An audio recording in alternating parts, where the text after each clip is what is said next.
Hi, good morning. ఈరోజు మనం MS వర్డ్లో biodata ఎలా క్రియేట్ చేయాలని చూద్దాం. ఎంఎస్ వర్డ్ ఓపెన్ చేయాలంటే ఏం చేయాలి? స్టార్ట్ మెనూ వర్డ్లో వర్డ్ అని టైప్ చేయండి. లేకపోతే ఇక్కడ విండోస్ ఆర్ కొట్టి విన్ వర్డ్ అని టైప్ చేసి విన్కి వర్డ్కి స్పేస్ ఉండకూడదు. ఓకే, సో ఎంటర్ ఇస్తే ఆటోమేటిక్గా ఇక్కడ న్యూ ఫైల్ ఓపెన్ చేయడానికి ఆప్షన్ ఇస్తాడు. లేకపోతే బ్లాంక్ ఫార్మాట్ మీకు ఇలా ఓపెన్ అవుతుంది. సో కొత్తది ఓపెన్ చేయాలంటే కంట్రోల్ అని కొట్టండి మీరు. ఇప్పుడు అసలు బయోడేటాని ఎలా టైప్ చేయాలి? సో ఇక్కడ ఫస్ట్ ఆఫ్ ఆల్ బయోడేటానో రెజ్యూమ్ లేకపోతే సివి అన్నీ ఒకటే పేర్లు కరికులం వేటే అంటాం. సివి అంటే సో వీటిలో ఏదో ఒకటి తీసుకోండి. బయోడేటా కానీ రెజ్యూమ్ అని కానీ ఏదో ఒకటి తీసుకోండి. ఇక్కడ నేను బయోడేటా అని తీసుకుంటున్నాను. సో ఈ బయోడేటా అనేది ఇక్కడ టైప్ చేసిన తర్వాత ఇది సెంటర్కి రావాలి. ఫస్ట్ ఆఫ్ ఆల్ మనకి బయోడేటా హెడింగ్ అనేది ఎలా రావాలి? సెంటర్కి రావాలి. సో ఇక్కడ హోమ్ మీద క్లిక్ చేయండి. ఈ హోమ్ మెనూ మీద అప్పుడు ఇక్కడ ఈ ఆప్షన్స్ బార్ ఏదైతే ఉందో అది ఈ అలైన్మెంట్స్ అన్నీ కూడా డిస్ప్లే చేస్తుంది. సో ఇక్కడ ఈ బటన్ క్లిక్ చేసినట్లయితే కనుక, సెంటర్ బటన్ క్లిక్ చేసినట్లయితే కనుక ఇలా సెంటర్ వచ్చేస్తుంది. సింపుల్గా లేకపోతే ఏం చేయొచ్చు అంటే ఇక్కడ అలైన్మెంట్స్ అనేవి మొత్తం ఎన్ని ఉంటాయంటే, అసలు అలైన్మెంట్ అంటే ఏంటి, అలైన్మెంట్లు ఎన్ని ఉంటాయన్న చూద్దాం. ముందు ఒకటి లెఫ్ట్ అలైన్మెంట్, రెండోది రైట్ అలైన్మెంట్, మూడు సెంటర్. ఇది కాకుండా మనకి జస్టిఫికేషన్ అని చెప్పి ఇంకోటి ఉంటుంది. చూడండి, ఇక్కడ లెఫ్ట్ అలైన్మెంట్ అంటే జనరల్గా మనం మ్యాటర్ టైప్ చేసేటప్పుడు అంతా కూడా అలా బిగిన్ చేస్తూ ఉంటాం, లెఫ్ట్ నుంచి బిగిన్ చేస్తూ ఉంటాం. సో అది లెఫ్ట్ అలైన్మెంట్ తెలిసిందే కదా. రెగ్యులర్ డేటా అనేది ఎలా కొడతాం, జస్ట్ లెఫ్ట్ సైడ్ బిగిన్ చేసి టైప్ చేసుకుంటూ వెళ్ళిపోతాం, ఇలా వచ్చేస్తుంది. ఓకే, వేరే మరి రైట్ అలైన్మెంట్ అంటే ఏంటి? ఇదేంటి, రన్నింగ్ బాడీ ఏదైతే ఉందో, రన్నింగ్ మ్యాటర్ ఏదైతే ఉందో ఆ రన్నింగ్ మ్యాటర్ టైప్ చేయడానికి సాధారణంగా మనం లెఫ్ట్ అలైన్మెంట్ అనేది యూజ్ చేయడం అనేది జరుగుతుంది. ఓకే, అదేవిధంగా నెక్స్ట్ వన్ సెంటర్ అంటున్నాం. సెంటర్ ఎక్కడ వాడతాం? హెడింగ్స్. ఫర్ ఎగ్జాంపుల్ ఇక్కడ మనకి ఇందులో ఈ హెడింగ్ రావాలి, ఈ బయోడేటా అనేది, దీనికి సెంటర్ అలైన్మెంట్ వాడతాం. మళ్ళీ మనం ఏం చేద్దామంటే దీనికి left alignment, running matter left అన్నాం కదా. సో లెఫ్ట్ అలైన్మెంట్ రావాలి అంటే కనుక నాకు కీ ఏంటంటే కంట్రోల్ ఎల్ కొట్టాం అనుకోండి, ఇలా లెఫ్ట్కి అలైన్ అవుతుంది. ఇటుపక్క చూడండి అంతా కూడా లెఫ్ట్ సైడ్ యాక్యురేట్గా వచ్చేసింది. ఓకే, అదేవిధంగా హెడింగ్ వచ్చేప్పటికి సెంటర్ ఉండాలి. సో ఇక్కడ కంట్రోల్ ఈ, ఇక్కడ మీరు సాధారణంగా ఏం చేయాలంటే హోమ్లోకి వెళ్ళి లెఫ్ట్ కావాలా, సెంటర్ కావాలా, రైట్ కావాలా, జస్టిఫికేషన్ కావాలా, ఇలా ఒక్కొక్కటి మీరు మొత్తం సెలెక్ట్ చేసుకుంటూ వెళ్ళాలి. ఇక్కడ చూడండి ఇవి buttons, left, centre, right, justify. ఈ జస్టిఫై అన్న దాని గురించి చెప్పుకుందాం. సో ఇక్కడ హెడ్డింగ్ రావాలి అంటే కనుక కంట్రోల్ ఈ కొట్టండి అంతే. లెఫ్ట్కి అయితే కనుక కంట్రోల్ ఎల్, కంట్రోల్ కీ పట్టుకొని కీబోర్డ్ మీద కంట్రోల్ కీ ఉంటుంది కదా, ఆ కంట్రోల్ కీ హోల్డ్ చేసి ఉంచి రిలీజ్ చేయకూడదు, ఎల్ కొట్టండి. అదేవిధంగా సెంటర్ అయితే కనుక ఏమంటున్నాం, కంట్రోల్ ప్లస్ ఈ అంటున్నాం. అదే మరి రైట్ ఏంటి, కంట్రోల్ ప్లస్ ఆర్. అదే జస్టిఫికేషన్కి ఏంటంటే కంట్రోల్ ప్లస్ జే.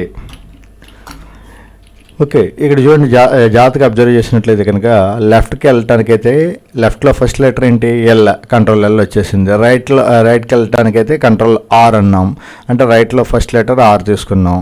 జస్టిఫికేషన్ తీసుకున్నట్లయితే కనుక జస్టిఫికేషన్లో first letter J, so control J అన్నది కొట్టాం. మరి అలాగంటే వేరే సెంటర్కి వచ్చేప్పటికి కంట్రోల్ సి కాకుండా కంట్రోల్ ఈ ఎందుకు పెట్టాడు? సెంటర్లో ఫస్ట్ లెటర్ ఏంటి? ఇట్లా అన్నిటిలో కూడా సాధారణంగా ఏమి ఇచ్చాడు, ఫస్ట్ లెటర్ ఏదైతే ఉందో ఆ వర్డ్లో ఫస్ట్ లెటర్ ఏదైతే ఉందో దాన్ని మనం యాక్సలరేటెడ్ కింద యూజ్ చేసుకున్నాం. లెఫ్ట్ వెళ్ళాలి, ఓకే కంట్రోల్ ఎల్, రైట్ వెళ్ళాలి కంట్రోల్ ఆర్, జస్టిఫై చేయాలి కంట్రోల్ జే అన్నాం. కానీ వేరే సెంటర్కి వచ్చేవాడికి మాత్రం ఇక్కడ ఏం చేస్తున్నాడు, కంట్రోల్ సి అనేది తీసుకోకుండా కంట్రోల్ యూ అనేది తీసుకున్నాడు. కారణం ఏంటంటే కంట్రోల్ సి అనేది ఆల్రెడీ ప్రీడిఫైన్డ్. కంట్రోల్ సి అనేది ఎందుకు వాడుతున్నాం, మనం విండోస్ యూజ్ చేస్తున్న కాడి నుంచి కూడా, లేదా ఎక్సెల్లో కానీ ఎక్కడైనా కూడా ఏం చేస్తాం, కంట్రోల్ సి అంటే కాపీ, స్టాండర్డ్ అది. సో కంట్రోల్ సి అన్నది ఆల్రెడీ దేనికి అసైన్ అయ్యి ఉంది, కాపీకి అసైన్ అయ్యింది. కాబట్టి నెక్స్ట్ లెటర్ ఏదైతే ఉందో చూస్తాడు, ఆ వర్డ్లో నెక్స్ట్ లెటర్ ఏదైతే ఉందో ఆ లెటర్కి యాక్సెలరేటెడ్ కీ పెడతాడు. సాధారణంగా యాక్సెలరేటెడ్ కీస్ అన్నింటినీ కూడా అసైన్ చేసేది ఈ విధంగానే. ఫస్ట్ లెటర్ని చెక్ చేస్తాడు, ఓకే అది ఆల్రెడీ ప్రీడిఫైన్డ్ అయితే నెక్స్ట్ లెటర్కి వెళ్తాడు, అది ప్రీడిఫైన్డ్ నెక్స్ట్కి వెళ్తాడు, అలా అండ్ సో ఆన్. ఒకసారి ఏమవుతుందంటే వాటిలో ఏదే ఉండదు. ఫర్ ఎగ్జాంపుల్ కట్ కమాండ్ తీసుకున్నారు అనుకోండి, కాపీకి ఏంటి కంట్రోల్-C, కట్ అంటే తెలిసిందే కదా, cut and paste, copy and పేస్ట్కి వేరియేషన్. కాపీ అండ్ పేస్ట్ అంటే డూప్లికేట్ అవుతుంది, కట్ అండ్ పేస్ట్ అంటే మూవ్ అవుతుంది. సో కట్లో కాపీకి ఏమని చెప్తున్నాం, కాపీ కమాండ్ తీసుకోవాలంటే ఇది కాపీ చేసి వేరే చోట పేస్ట్ చేయాలంటే కంట్రోల్-C కొట్టి కంట్రోల్-V కొడుతున్నాం అంటున్నాం. మరి కట్కి ఏంటి, ఏదోవరకు మనం చెప్పుకున్నట్టు ఫస్ట్ లెటర్ కట్లో ఏ యాక్సెలరేటెడ్ కీ అయినప్పటికీ కూడా ఏ విధంగా డిఫైన్ చేస్తాడని చెప్తున్నాం, ఫస్ట్ లెటర్ని తీసుకుంటాడు అన్నాం. సో ఫస్ట్ లెటర్ ఇక్కడ ఏమైంది, C, ఆల్రెడీ ప్రీ డిఫైన్డ్, అది ఆల్రెడీ ప్రీ అసైన్డ్, ఆల్రెడీ ఇంకో దానికి అసైన్ చేసాడు. అదేవిధంగా U తీసుకుంటే అండర్లైన్కి ఉంటుంది, T తీసుకుంటే ట్యాప్ ఇండెంటేషన్ అని చెప్పి ఉంటుంది. నెక్స్ట్ క్లాసెస్లో వస్తాయి అన్నీ మీకు. సో ఇక్కడ ఏమైంది, మీకు ఆల్రెడీ అన్ని ఈ వర్డ్లో ఈ కమాండ్ ఏదైతే ఉందో ఆ కమాండ్లో ఉన్న అన్ని లెటర్స్ కూడా ప్రీ అసైన్డ్. సో అప్పుడు కంట్రోల్-Xకి వెళ్తాడు, ఏదైనా ఒక కీ ఎక్కడైనా వాడని ఉంటే అలా వాడతాడు. సో యాక్సెలరేటెడ్ కీస్ ఎప్పుడు కూడా ఈ విధంగా యూజ్ చేయడం అనేది జరుగుతుంది. అందుకే యాక్సెలరేటెడ్ కీస్ అంటే ఐడియా ఉంది కదా, యాక్సెలరేటెడ్ కీస్ అని ఎందుకు అంటున్నాం వాటిని. ఇప్పుడు యాక్సెలరేషన్ అంటే ఏంటి, speed up, to increase the speed. మీ వర్క్ ఫాస్ట్గా చేయాలి అంటే కనుక మనకి కీబోర్డ్ ద్వారా మౌస్ కన్నా కూడా కీబోర్డ్ ద్వారా ఫాస్ట్గా అవుతుంది. సో ఫాస్ట్గా అవ్వాలి. ఇప్పుడు ఫర్ ఎగ్జాంపుల్ ఇక్కడే లెఫ్ట్ అలైన్మెంట్ ఉంది, ఇది ఇక్కడ మనం సెంటర్లో పెట్టాం పొరపాటున, కానీ లెఫ్ట్కి చేయాలి. సో ఇప్పుడు మనం ఏం చేయాలి, ఇక్కడ ఇలా టైప్ చేసేది వదిలేసి కీబోర్డ్ వదిలేసి మౌస్ తీసుకొని ఇక్కడ హోమ్ మీద క్లిక్ చేసి అప్పుడు ఇక్కడ లెఫ్ట్ బటన్ ఎక్కడ ఉంది ఎతికి ఇది క్లిక్ చేయాలి. మౌస్ అన్నది ఈజీ, ఓకే, ఆపరేట్ చేయటం ఈజీ, బట్ వర్క్ అనేది ఫాస్ట్ అవ్వదు. సో అదే వేరే ఇక్కడ టైప్ చేస్తా ఉన్నా కీబోర్డ్ ద్వారా యాక్సెలరేటెడ్కి కంట్రోల్-L అంటే ఏంటో తెలుసు, అయిపోయింది కదా, with in fraction of seconds అసలు మనం ఏం చేస్తామో చూసే లోపల అక్కడ వర్క్ కంప్లీట్ అయిపోతుంది. సో యాక్సెలరేటెడ్ కీస్ అనేది దానికోసం అనేది యూజ్ చేయాలి. సో ఇక్కడ మళ్ళీ మనం టాపిక్ ఉందాం. సో లెఫ్ట్, రైట్, సెంటరు వీటికి ఏది వాడాలనేది ఐడియా వచ్చింది, ఓకే. అసలు మరి జస్టిఫికేషన్ అంటే ఏంటి, ఇప్పుడు లెఫ్ట్ మరి ఇంతకీ రైట్ ఎక్కడ వాడతారు, సరే లెఫ్ట్ అంటే రన్నింగ్ మ్యాటర్ అని అన్నాం. అదేవిధంగా నెక్స్ట్ వన్ హెడింగ్, సెంటర్, ఏదైనా హెడింగ్స్ టైప్ చేయాలంటే కనుక సెంటర్కి వస్తాం, ఓకే. మరి రైట్ ఎక్కడ వాడతారు, యోస్ ఫైత్ఫుల్లీ. చివరిలో మనం ఏం చేస్తాం, లెటర్ మొత్తం టైప్ చేసిన తర్వాత యోస్ ట్రూలీ అనో, యోస్ ఒబీడియంట్ అనో, యోస్ సంథింగ్ ఏదో ఒక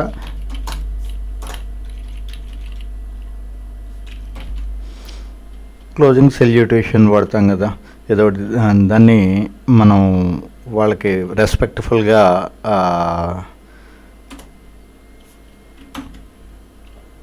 అడ్రస్ చేయడానికి ఏదో ఒక క్లోజింగ్ సెల్యూటేషన్, అది యోస్ ట్రూలీనో, యోస్ ఓబీడియంటో, యోస్ ఫెయిత్ఫుల్లీనో ఇలాంటివి వాడతాం కదా. సో అలాంటివి వాడినప్పుడు ఇలా చివరిలో ఏదో టైప్ చేసుకుంటాం, మన పేరు అయ్యి టైప్ చేసుకుంటాం. సో ఇక్కడ చూడండి, ఇది ఎటుపక్కకి రావాలి, యోస్ ట్రూలీ అన్నది ఇలా రైట్ సైడ్కి రావాలి. సో ఇలాంటి టైప్ చేయడం కోసం మనం రైట్ సైడ్ క్లోజింగ్ సెల్యూటేషన్స్ అన్నీ కూడా రైట్ సైడ్ టైప్ చేస్తాం కదా, అలాంటి వాటి కోసం కంట్రోల్-R అన్నది యూజ్ చేస్తాం. అదేవిధంగా మరి జస్టిఫికేషన్ అన్నది దీనికి ఇప్పుడు సాధారణంగా చూడండి, ఇప్పుడు లెఫ్ట్ అంటే లెఫ్ట్ యూజ్ చేసినప్పుడు ఇక్కడ లెఫ్ట్ సైడ్ మ్యాటర్ యాక్యురేట్గా వచ్చింది, జిగ్జాగ్గా రాకుండా యాక్యురేట్గా అలైన్మెంట్ యాక్యురేట్గా వచ్చింది. వేరే కంట్రోల్-R కొట్టాం, రైట్ సైడ్ యాక్యురేట్గా వచ్చింది, లెఫ్ట్ సైడ్ జిగ్జాగ్ వచ్చింది. వేరే సెంటర్ కొట్టాం, రెండు వైపులా కూడా జిగ్జాగ్ వచ్చింది, కరెక్ట్గా రాలేదు. వేరే న్యూస్ పేపర్ టెస్ట్ చూసినట్లయితే కనుక మనకి ఎలా ఉంటుంది, అది న్యూస్ పేపర్లో టెస్ట్ ఎప్పుడైనా కూడా జస్టిఫై అయ్యి ఉంటుంది, అటు ఇటు కూడా బోత్ సైడ్స్ కూడా యాక్యురేట్గా ఉంటుంది. ఫర్ ఎగ్జాంపుల్ చూద్దాం, ఇది ఒక న్యూస్ పేపర్ తీసుకోండి, న్యూస్ పేపర్ టెక్స్ట్,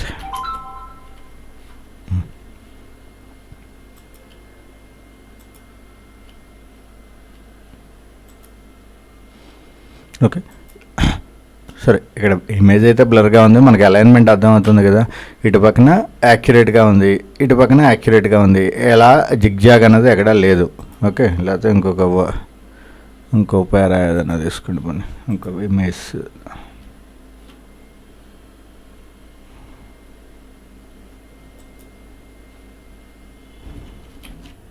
ఓకే, చూడండి ఇక్కడ లెఫ్ట్ సైడ్ జిగ్జాగ్ లేదు, అదేవిధంగా రైట్ సైడ్ కూడా జిగ్జాగ్ లేదు. ఇలా ఉండేదాన్ని ఏమంటాం అంటే జస్టిఫికేషన్ అంటాం. సో ఈ జస్టిఫికేషన్ యూజ్ చేయడానికి కంట్రోల్ జే, ఇది యాక్సెలరేటెడ్ కేసు. ఒకసారి నోట్స్లో ప్లేస్ చేస్తున్నాను మీకు. యాక్సెలరేటెడ్ కేస్. ఓకే, అలైన్మెంట్స్ మొత్తం ఇందాకలు ఉన్నాయి, left right centre justify. Okay, so అసలు మన టాపిక్ వద్దాం. మనం ఎందుకు ఏం చేస్తుంది బయోడేటా. సో ఈ బయోడేటా ఇలా టైప్ చేసిన తర్వాత సెంటర్ రావాలి అంటే కనుక ఈ యాక్సెలరేటెడ్ కేస్ గురించి అంతా మొత్తం ఒకసారి ఆ పని అవి మొత్తం కంప్లీట్ చేసాం.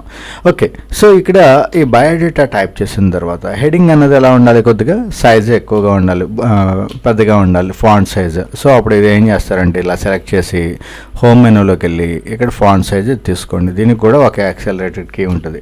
ఇది ఇంక్రీజ్ చేయాలంటే Ctrl+Shift, డిక్రీజ్ చేయాలంటే Ctrl+Shift. ఓకే, సో అయితే ఇక్కడ వేరే యాక్సెలరేటెడ్ కీ కూడా ఉంటుంది, Ctrl+Left రైట్ బ్రాకెట్. ఇవి కూడా యూజ్ చేయొచ్చు మనం. అయితే Ctrl+Shift కి లేకపోతే కంట్రోల్ రైట్ బ్రాకెట్కి తేడా ఏంటంటే Ctrl+Shift అని ఇచ్చినట్లయితే ఫర్ ఎగ్జాంపుల్ ఇక్కడ హోమ్ మెనూలోకి వెళ్ళి ఇక్కడ పాయింట్ ఎంత ఉంది చూడండి, 32 ఉంది. ఇప్పుడు నేను మళ్ళీ Ctrl+Shift వాడాను, ఏమైంది 36. ఇక్కడ మీకు